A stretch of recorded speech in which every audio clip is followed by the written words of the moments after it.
Here at Opto 22, we get involved in some really exciting and compelling projects.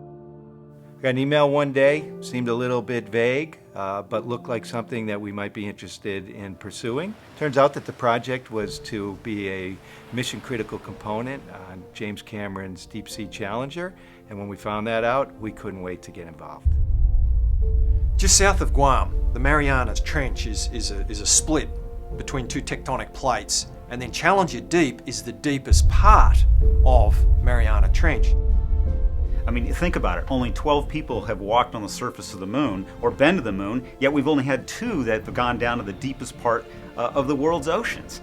And it was clear that this application had a lot of communications in it. There was tons and tons of Modbus systems and other ancillary products that were connected in this sub. And I thought, this is actually perfect for the type of projects that we're involved in. And I also knew that we had the right guy who was perfect. Bob and Benson called me into the office and said, how would you like to go to Australia for 2 weeks, work on a top secret project? To be honest, at that stage I had no idea what I was getting into. I mean, I knew it was a submarine, but I didn't understand, just the historic significance of it. Literally in 2 days' time, we packed together everything we thought he would need and put him on an airplane heading for Sydney. I got off the airplane, walked into a nondescript factory in the Sydney suburbs. Very short order, I'd met both James Cameron and Ron Allum, the co-designer of the submersible. And the team that Jim and Ron assembled didn't have any submersible experience, and they did that deliberately because they wanted to bring fresh ideas and fresh methodology and engineering practices to this solution.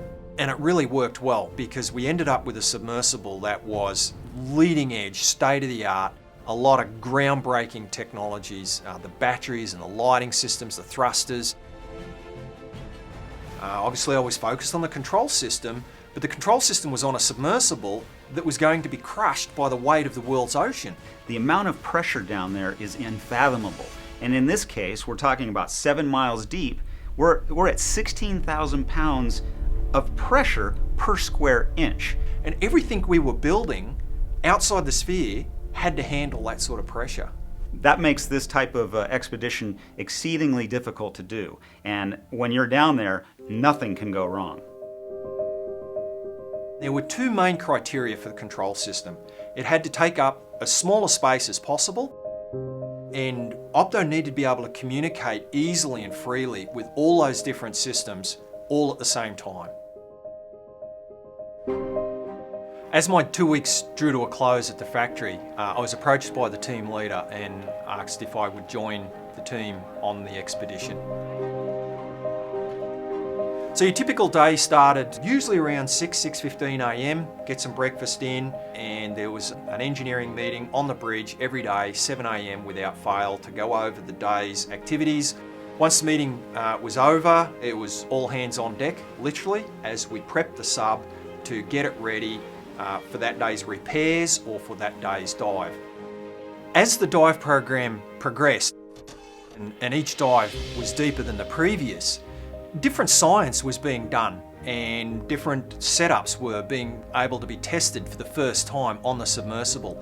So there were constant changes to the control system to adapt to this deeper dive program. So on the final dive, when Jim got to the bottom, it looked like he was on the moon. It just looked like there was just nothing, just endless fine silt. But after he took the samples and came back up and they were analysed, it turns out to be teeming with life. Ron and Jim assembled a really diverse team, and it brought a lot of fresh ideas to the problems of building a full ocean depth submersible, and it worked spectacularly.